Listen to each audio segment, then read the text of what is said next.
திட்டக்குடி பக்கத்தில் ஓய்வு பெற்ற ஆசிரியர் ஓட்டி வந்த வாகனம் திடீரென தீப்பற்றி எரிந்ததால் பரபரப்பு ஏற்பட்டிருக்கிறது. காட்சிகளை முதல்ல பார்க்கலாம்.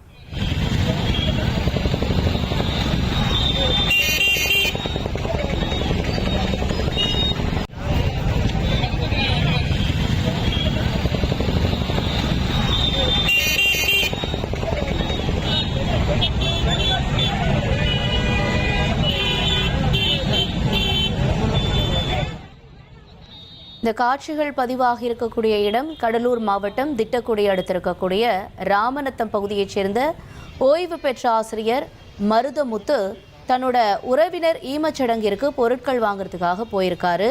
அப்போ அவர் ஓட்டிட்டு வந்த பைக் திடீரென தீப்பற்றி எரிஞ்சதுனால வண்டியை நிறுத்தி அதிர்ஷ்டவசமாக அவர் உயிர் தப்பியிருக்கார். அந்த வழியாக வந்த ராமநத்தம் தலைமை காவலர் தண்ணீரை கொண்டு தீயை பரவாமல் நிறுத்தியிருக்காரு. இதனால் இந்த பகுதியில் நடக்கவிருந்த பெரும் தீ விபத்தும் தவிர்க்கப்பட்டிருக்கு. வாகனம் எரியக்கூடிய காட்சிகளையும் நம்ம திரையில் பார்க்குறோம்.